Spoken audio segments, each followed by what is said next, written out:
जय श्री हरि जय नारायण। आइए भक्तों श्रवण करते हैं चैत्र मास के कृष्ण पक्ष में पड़ने वाली पाप मोचनी एकादशी की संपूर्ण व्रत कथा। उससे पूर्व यदि आप चैनल पर नए हैं तो चैनल को सब्सक्राइब कर लीजिए, बेल आइकॉन प्रेस कर दीजिए ताकि आपको आने वाली सभी एकादशियों की कथा श्रवण करने को मिलती रहे। युधिष्ठिर जी ने भगवान श्री कृष्ण से पूछा कि प्रभु, अब चैत्र कृष्ण पक्ष की एकादशी का क्या नाम है, यह बताने की कृपा कीजिए।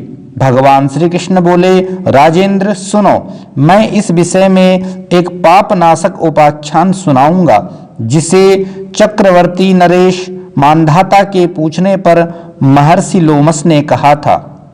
मानधाता बोले, भगवन, मैं लोगों के हित की इच्छा से यह सुनना चाहता हूँ कि चैत्र मास के कृष्ण पक्ष में किस नाम की एकादशी होती है, उसकी क्या विधि है तथा उससे किस फल की प्राप्ति होती है। कृपया ये सब बातें बताइए। लोमस जी ने कहा, नृपश्रेष्ठ, पूर्व काल की बात है। अप्सराओं से सेवित चैत्र रथ नामक वन में, जहां गंधर्वों की कन्याएं अपने किंकरों के साथ बाजे बजाती हुई विहार करती हैं, मंजुघोषा नामक अप्सरा मुनिवर मेधावी को मोहित करने के लिए गई। वे महर्षि उसी वन में रहकर ब्रह्मचर्य का पालन करते थे। मंजुघोषा मुनि के भय से आश्रम से एक कोस दूर ही ठहर गई और सुंदर ढंग से वीणा बजाती हुई मधुर गीत गाने लगी। मुनिश्रेष्ठ मेधावी घूमते हुए उधर जा निकले और उस सुंदरी अप्सरा को इस प्रकार गान करते देख सेना सहित कामदेव से परास्त होकर बरबस मोह के वशीभूत हो गए।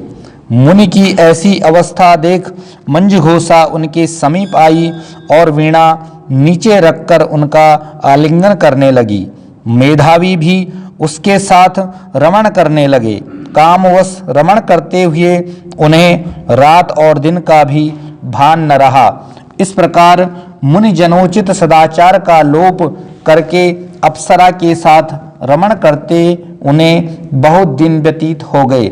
मंजुघोषा देवलोक में जाने को तैयार हुई। जाते समय उसने मुनिश्रेष्ठ मेधावी से कहा, ब्राह्मण, अब मुझे अपने देश जाने की आज्ञा दीजिए। मेधावी बोले, देवी, जब तक सवेरे की संध्या न हो जाए तब तक मेरे ही पास ठहरो।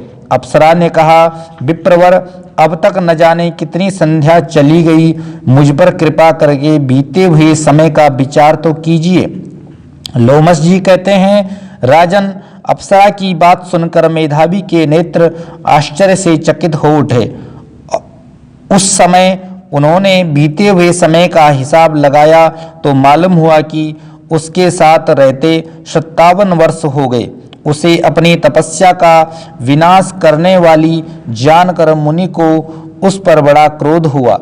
उन्होंने शाप देते हुए कहा, पापनी, तू पिशाची हो जा। मुनि के शाप से दग्ध होकर यह विनय से नतमस्तक हो बोली, विप्रवर, मेरे शाप का उद्धार कीजिए। 7 वाक्य बोलने या 7 पद साथ साथ चलने मात्र से ही सत्पुरुषों के साथ मैत्री हो जाती है। ब्राह्मण, मैंने तो आपके साथ अनेक वर्ष व्यतीत किए हैं, अतः स्वामिन, मुझ पर कृपा कीजिए। मुनि बोले, भद्रे, मेरी बात सुनो, यह शाप से उद्धार करने वाली है, क्या करूं?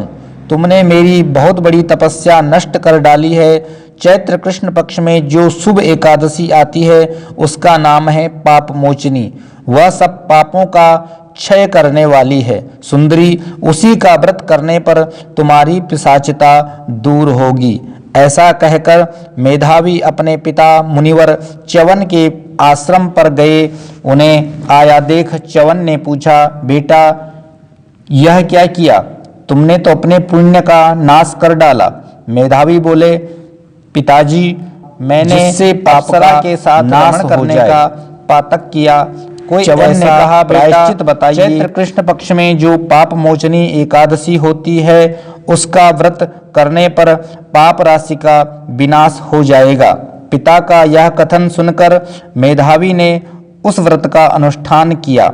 इससे उनका पाप नष्ट हो गया और वे पुनः तपस्या से परिपूर्ण हो गए। इसी प्रकार मंजू घोषा ने भी इस उत्तम व्रत का पालन किया।